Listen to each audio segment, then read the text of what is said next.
"The pen is mightier than the sword" is a proverb that means you can achieve your purpose more effectively through communication with words than by violence with weapons. On this occasion, the sword is a metaphor for those lamentable souls who take advantage of their position of power. I never considered myself an activist, nor did I ever think I would use my art as a platform for something, well, personal. But I smell a rat, and it is time to expose the location of a rat's nest. I recently had to appear for a pretrial conference at the Village Justice Court of Banana because I pled not guilty to the charge of failing to stop for a school bus. Here is exactly what happened. I made a full stop at the stop sign located at Lower South Street and Albany Post Road in the city of Peanut, turned right onto Albany Post Road, and continued toward Banana. I did not see a school bus that was stopped on the other side of the median that separates the two lanes of traffic heading toward Banana from the two lanes of traffic heading toward Peanut. I wasn't concentrating on what was happening on the other side of this paved strip. I was focused on the cars I needed to watch before I turned onto Albany Post Road. So although I made one of the worst possible driving blunders a person can make, it wasn't out of absolute recklessness. I also want to add that I'd been driving for 35 years and never gotten a summons. I was told by Officer P that the Village of Banana Police Department was on a week-long crusade to raise awareness about the bus that stopped in the Peanut-bound lane just under the Iron Bridge at 7:06 every weekday morning. The reason was because too many drivers in the banana-bound lanes were passing it by when it was stopped to pick up children. In my mind, I'm thinking, this isn't really a crusade. It's a money-making scam. How will issuing a rash of tickets for 7 days really help increase awareness about this school bus stop? Until the end of the 2016 school year, I visited this bus stop on as many Monday mornings that I could, the only day of the week I'm available to do this, and noticed that most drivers in the banana-bound lanes didn't stop either. I'd like to believe that drivers stopped Tuesday through Friday, but in truth, I don't think so.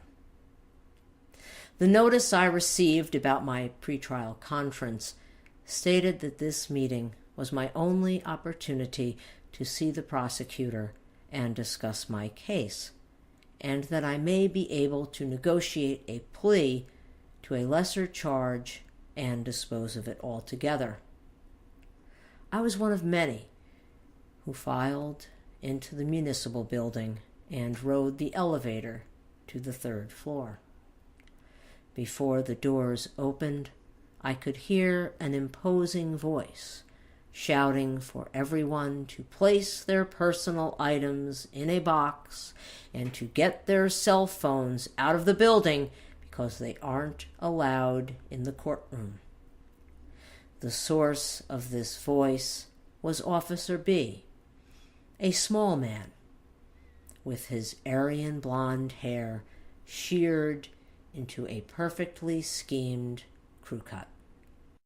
As I stepped through the metal detector, I dared not move to the left because I swore I smelled gas.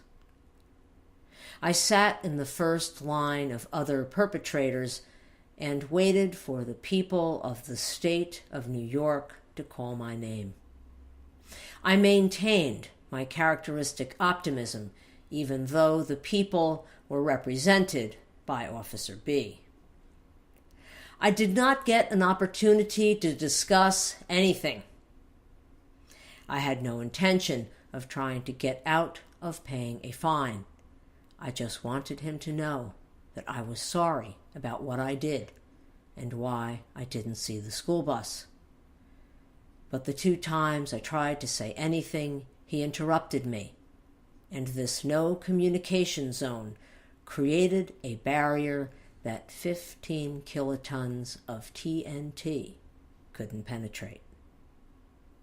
We agreed upon the offer to reduce my failure to stop for a school bus to a parking violation so that the village of Banana could collect a fine of $150 and a surcharge of $25. As a matter of fact, they collected the same amount of money from everyone in the courtroom. What is really accomplished from this besides making oodles of cash for the village of Banana? I understand that we all avoided getting demerit points for a moving violation on our driving records, and I would have let this whole thing go if it were not for the interaction I witnessed between Officer B and Judge O when my paperwork was handed in. I could hear them making comments on the fact that I had pled not guilty to the failure to stop for a school bus. Then, after I replied yes to all of Judge O's questions, he added that he better not see me again with the same violation because I won't get off this easy. His overly righteous tone of voice was not exactly necessary because my driving error was due to driving circumstances and not because, for example, I fancy playing chicken with running school children. They collected over $3,000 that night. I am sure this is more than enough money to purchase school bus stop signage. There is a durable, weather-resistant, traffic-grade aluminum model that can be purchased for $21.41. It reads, "All lanes stop when school bus stops," and can be used along a roadway in locations where it is necessary to remind drivers that they must come to a full stop when a school bus in the immediate roadway also comes to a stop. Or with all the money the village of Banana is making on the fines they collect 4 times a month, they can invest in a couple of automatic boom gates. I wrote this piece because I'm a good person who got treated badly, and the fact that I couldn't say a damn thing about my charge is a true miscarriage of justice.